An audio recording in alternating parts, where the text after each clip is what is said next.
Way back in 1989, I remember being quite impressed with Capcom's Final Fight. This arcade beat-em-up was a real stunner with massive sprites, tons of enemies on the screen, and a soundtrack that was perfectly matched to its locations. But it was more than that too. The gameplay was just about the best beat-em-up I had ever felt, and was light years beyond the janky Double Dragon clones we were accustomed to. Only a year later, Capcom ported Final Fight to the Japanese Super Famicom. It was missing some content, but I have to admit the pictures you were seeing in the gaming magazines were pretty damn impressive, and not far off from what we had in the arcade. When it made its way west, the gaming media was extremely forgiving of its missing content and features, and most of them just lavished it with extremely high scores. Funnily enough, when the same outlets reviewed the Sega CD version, they were extremely critical of every little thing, not only rating it lower, but actually criticizing the sound and music as lower quality. I can't help but to feel that much of that was due to the Sega CD being an expensive add-on and expectations being sky-high due to the CD technology being viewed as high-end or even next generation.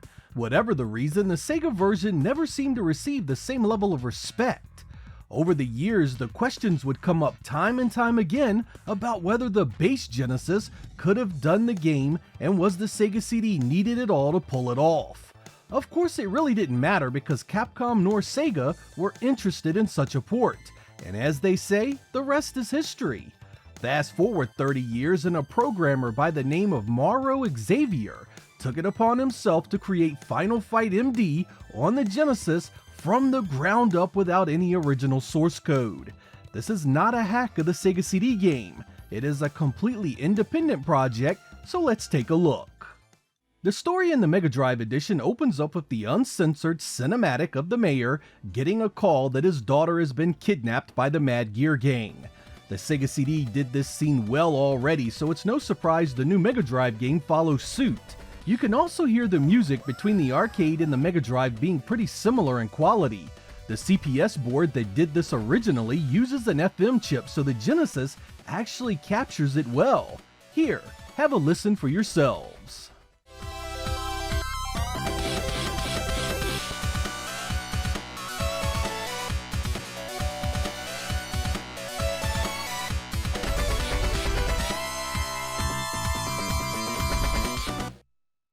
As we make our way to the character select screen, we again see how the Mega Drive version really holds up against the arcade. Here are all three of them, back to back.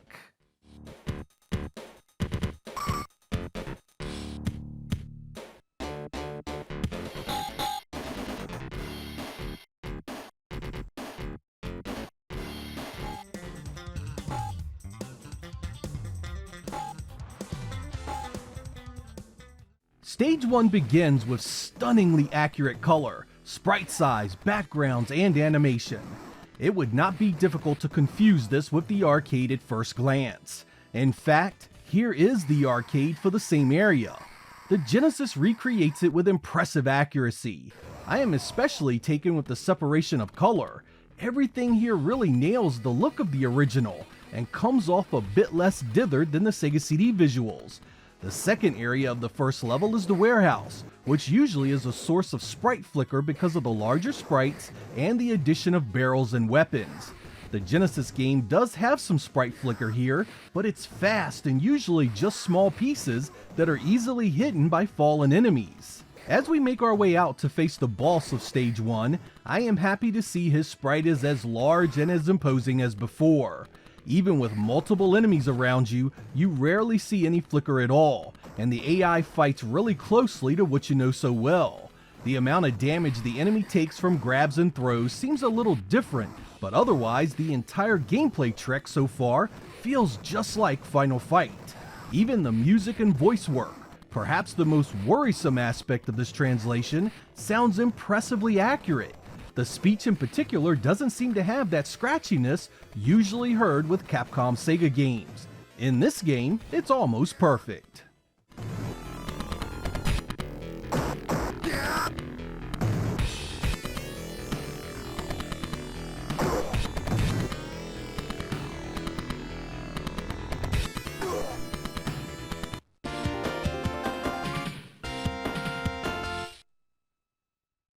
Stage 2 is the subway, and I was again sitting here saying to myself that it looks so close to the arcade.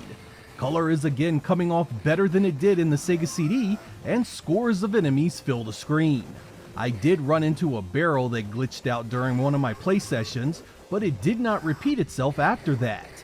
I imagine there are little issues like this still to be ironed out, and it was no big deal at all. As I made my way through the sewer and into the boss battle of Stage 2, Sodom comes into frame, and I immediately am impressed by the crowd's animations and how well his sprite looks. The entire scene is so close to the arcade, it's quite something. By now, it's becoming clear that the Sega CD version didn't really benefit at all from that extra horsepower. The Genesis has zero issues pushing these sprites the entire time. Modern development tools no doubt add the icing you see here, but the Genesis was a beast and always could have done this game on its own.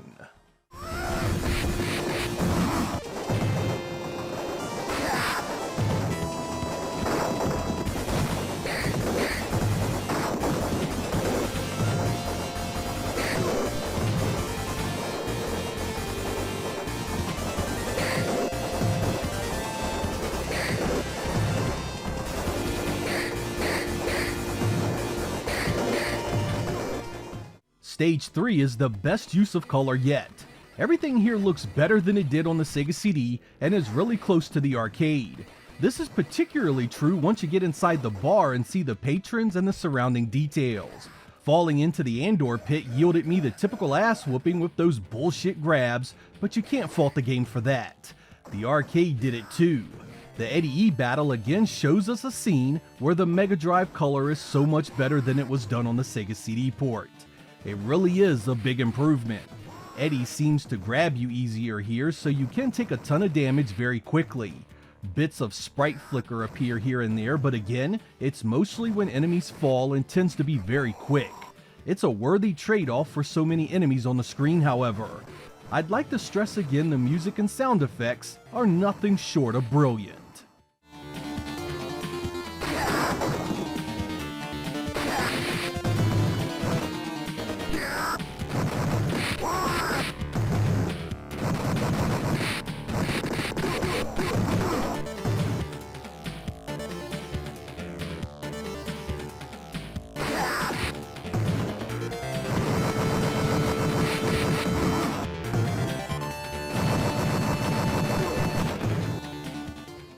Stage 4 is an area I always disliked. It was cut from the Super Nintendo release for good reason. Those random flame floors are just awful and cheap as hell. I remember dreading this area in the arcade. For what it's worth, the visuals continue to fire on all cylinders in the Mega Drive port. Detail extends perfectly into the background, and while sprite flicker does rear its head thanks to the constant flames, it's so faint thanks to the sprites falling together so often. Once you get to the elevator, Rolento starts his grenade barrage, just like the arcade. Enemies continue to come, and I was so looking forward to kicking this guy's butt. I took so much damage getting there. But I encountered another issue when the game gave me an address error and crashed. I was battling Rolento when this screen appeared, ending the play session and forcing me to reset. I left this in the video just in case the creator would be watching it and can see what was happening.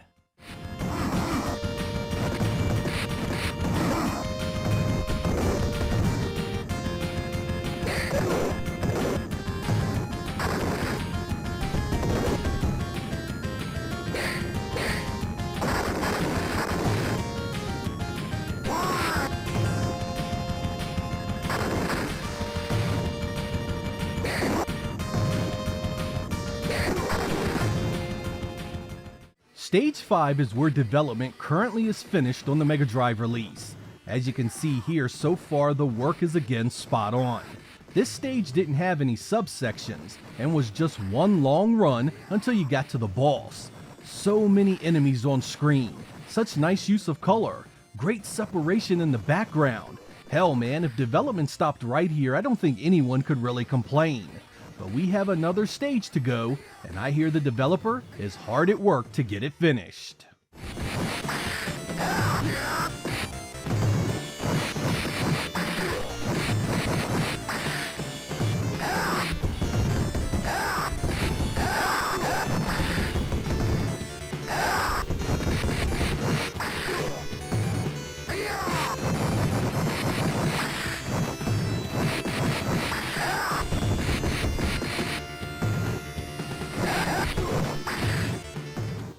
So what's my final take on Final Fight Mega Drive? There's no other way to put it.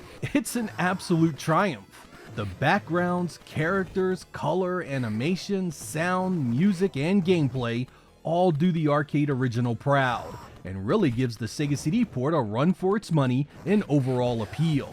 I did feel the gameplay was a little more difficult than the Sega CD version after multiple play sessions.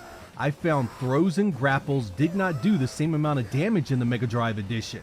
And then there were little differences like Sodom rushing you every single time you knocked him down that felt a bit off. No question that these and a few of the glitches I ran into were simply a side effect of the work not being finished. I imagine that some fine-tuning will likely not just fix these issues, but probably also improve a few things that already look nice.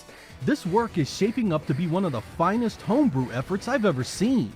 Between this, the R-Type conversion, and the recently revealed Splatterhouse project, the Genesis is quickly becoming a constant source of new game titles to play in 2024 of all years.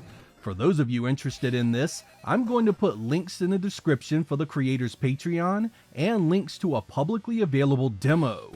Support this work, because if this is indicative of the quality we can expect going forward, I absolutely cannot wait to see someone bring over an arcade-accurate Punisher.